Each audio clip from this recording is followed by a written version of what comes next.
आज हम बात करेंगे प्रॉपर्टी ओनरशिप क्लेम्स के बारे में, खासकर जनरल पावर ऑफ अटर्नी और विल के थ्रू ट्रांसफर पर। और साथ ही में हम रिव्यू करेंगे सुप्रीम कोर्ट के रिसेंट में आए रूलिंग को, जो सितंबर 2025 में आया, जहां पर कोर्ट ने प्रॉपर्टी ट्रांसफर करने की लीगल वैलिडिटी का कोई डिटेल्स में वेरीफाई किया और पोटेंशियल फ्रॉड रिस्क भी हाईलाइट किए। अगर आप किसी प्रॉपर्टी डील में इन्वॉल्व हैं या सिर्फ क्यूरियस है, तो ये वीडियो आपको जरूर पसंद आएगी। आइए शुरू करते हैं। सबसे पहले बात करते हैं हाल ही में आई सुप्रीम कोर्ट की रूलिंग की, जिसमें कोर्ट ने कहा कि इमूवेबल प्रॉपर्टी का ट्रांसफर सिर्फ जीपीए यानी general power of attorney agreement to sell या विल से नहीं हो सकता। इसके लिए रजिस्टर सेल डीड होना जरूरी है। इस केस में प्लैंटिफ ने जीपीए और अनरजिस्टर्ड डॉक्यूमेंट्स के थ्रू ओनरशिप क्लेम मांगा था, जिसे कोर्ट ने डिसमिस कर दिया क्योंकि ये डॉक्यूमेंट टाइटल ट्रांसफर के लिए इनफ नहीं है। जीपीए यानी जनरल पावर अटॉर्नी बस इतना करता है कि वो किसी इंसान को दूसरे की जगह पर कुछ करने की परमिशन देता है।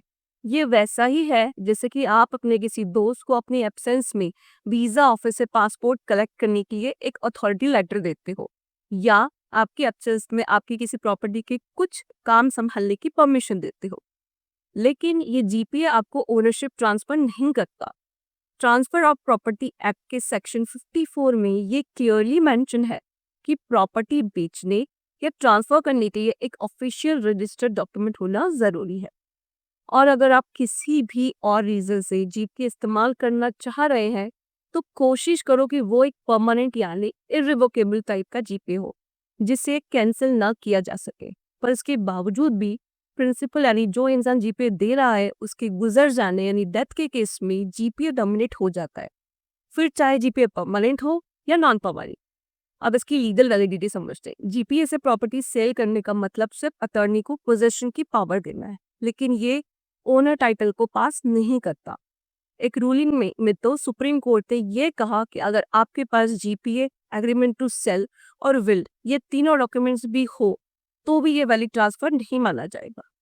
अगर कोई जीपीए को वाया लॉन्ग टर्म लीज भी दिखाता है, तो भी फ्रॉड का रिस्क बना रहता है, क्योंकि रियल ओनर तब भी इसे कोर्ट में चैलेंज कर सकता है।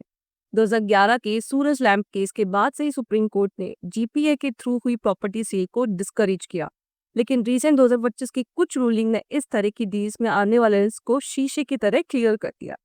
इसलिए हमेशा रजिस्टर्ड डीड के थ्रू ही सेल को इंसिस्ट करो। स्टैम्प ड्यूटी और रजिस्ट्रेशन फीस बचाने के चक्कर में कहीं आपको बड़ा नुकसान ना हो जाए। तो फ्रेंड्स, प्रॉपर्टी डील्स रिस्की हो सकती है, लेकिन सही और कंप्लीट नॉलेज से आप आने वाले रिस्क को कम कर सकते हैं।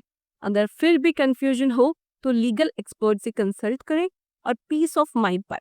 अगर ये वीडियो आपको पसंद आई हो, तो लाइक, शेयर और सब्सक्राइब करें, और कमेंट में अपना प्रॉपर्टी बाइंग एक्सपीरियंस शेयर करना ना भूलें। Thank you.